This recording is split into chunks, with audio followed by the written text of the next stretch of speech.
మనము కూడా అంటే పెళ్లిళ్ళు అవుతాయి అనేది అనుకోకండి. ఇంట్లో ధర్మంగా కావాల్సిన అమ్మాయి ఉంటే అబ్బాయి ఉంటే పెళ్లిళ్ళు అవుతాయి, ఇద్దరు ముగ్గురు అవుతారని కాదు.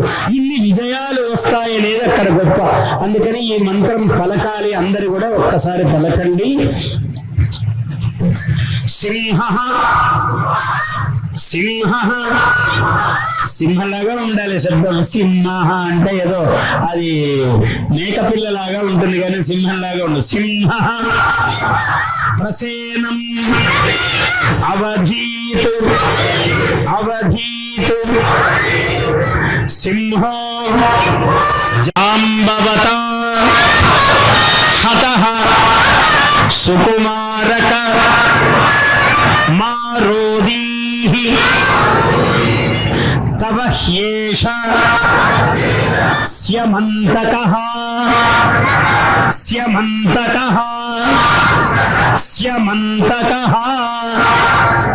ఆ స్యమంతక రత్నము చాలా గొప్పది. అంటే మనం కోరిన కోరికలు ఇచ్చేటువంటి మణి అది. అందువల్ల 3 సార్లు పలికితే మనకు ఆ వరం రావాలి అని 3 సార్లు పలికించాను. తవ శేషస్యమంతకః. ఇటువంటి గణపతి యొక్క వైభవము ఆయన ఎన్నో విధాలైనటువంటి మూషకాసురుడు అన్నారు. మూషకుడు అంటే ఏమిటి? గర్వానికి అధిపతి ఆయన. అటువంటి గర్వాన్ని మూషకుణ్ణి సంహరించాడు.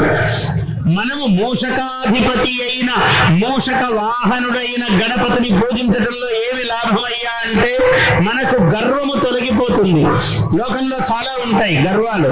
నేను చాలా అందంగా ఉంటానండి, 6 అడుగులు ఉంటాను, ఇట్లా నా భుజాలు ఇట్లా తిప్పానంటే ఒక్కసారి 10 మందిని కొట్టగలనా అంటాడు ఒక్కొక్కడు. వాడి బలం అది, వాడికి గర్వం ఉంటుంది. మామూలుగా ఏం లేని వాడు కూడా ఒకసారి ఇట్లా నడుస్తుంటాడు. ఏమైందయ్యా అంటే వాడికి ఏదో వాడికి వాడు అనుకుంటాడు నేను గొప్పవాడిని అని. అందుకని వాడి చేతులు ఇట్లా ఇట్లా నడుస్తుంటాడు ఒక్కొక్కరు.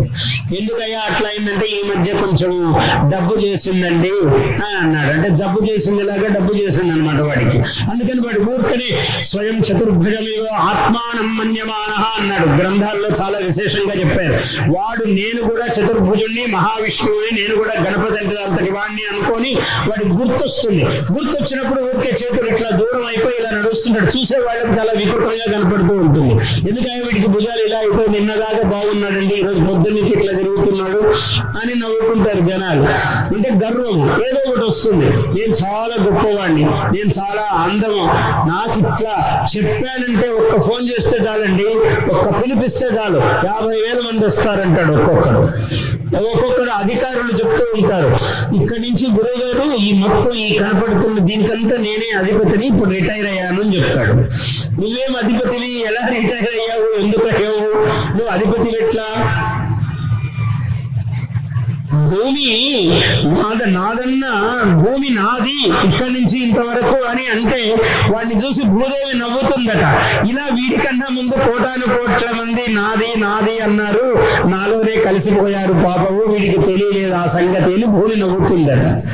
కాబట్టి భూమి నాదని అన్న భూదేవతయు నవ్వు, భూదేవత నవ్వుతుందట వీడిని చూసి. అంటే వాడికి అదొక అహంకారం, నేను మొత్తం దీనికంతా నేనే కలెక్టర్ అండి, నేనే ముఖ్యమంత్రినండి, నేనే అధిపతినండి. అంటే ఏ పదవి అయినా 5 ఏళ్ళు 10 ఏళ్ళు తర్వాత